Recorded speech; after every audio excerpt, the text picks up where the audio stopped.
Hi, ako muli ang inyong agent Sela, ang inyong kapitbahay at agent dito sa Lancaster, New City, Cavite. Ayan.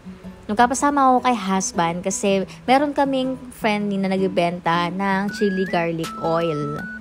At ayun, para masarap ang breakfast, bibili kami kasi naubos na. Ito yung village namin.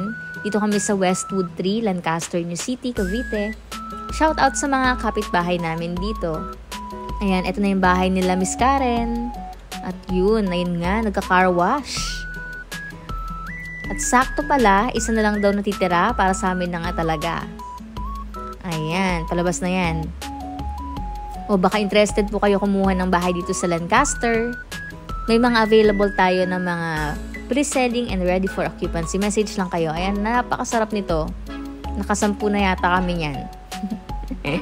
Ayan, i-Gcash ko na lang daw yung bayad. Ang maganda rin dito sa Lancaster, example sa village namin, may mga group chat yung mga homeowner. Kaya example, kung nagibenta ng, may mga binibenta-benta, pwede mag-post doon. Tapos, pwede na lang i-deliver, ganyan. Kasi magkakalapit-lapit lang naman yung mga bahay dito. Kaya meron din akong client na nakatira dito sa Lancaster. Ang ginagawa niya, yung mother niya, nagibenta-benta na lang din ng mga lutong ulam, merienda, o diba? Tapos may e-bike sila, nag-deliver na lang sila. And marami nang naka-turnover dito sa Westwood 3. Pailan-ilan na lang yung mga hindi nakatira. Ayan, corner lot to mga to. Ang Anika Townhouse po ay 3 bedrooms, 2 toilet and bath. Hindi pala 2 toilet and bath. Bali, 1 powder room sa baba, 1 toilet and bath sa taas. Ayan. 50 square meter yung lot niya and 50 square meter yung floor. Pero pag ganyan, pag corner, syempre nag-iiba. Depende sa laki ng lote.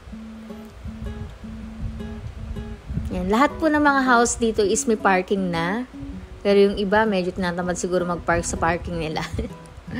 Ayan. Sa bahay naman namin, kasya naman 2 sasakyan. Kaya, ayun. Pero ako kasi hindi ako masyadong magaling mag-park. Buti na lang si husband matyaga. Ayan, ito yung gate namin. Ayan, ito na yung bahay namin. O, baka interested po kayong kumuha ng bahay, ha? Message lang kayo. At ito na nga, ang chili oil. Ayan. Sarap talaga, legit. At ito nga pala yung pusa naming napaka-cute, si Ashi. Ewan ko kung buntis siya, pero sobrang laki ng tiyan, taba. Ito naman si Ola. 3 yung cat namin dito sa bahay. Ay, si Ola uli yan. Si Ola uli yan. Sayang hindi ko nakita si Olu. Ayan, yung sister ko, masipag magluto yan. At nagluto siya ng atay. O, diba? Perfect na perfect sa may chili garlic. Ayun lamang po. Thank you for watching. Abangan nyo pa yung mga next kong vlog. Bye-bye! Ako muli ang yung agent Sela, your trusted property consultant at kapitbahay dito sa Lancaster, New City, Cavite. Bye-bye!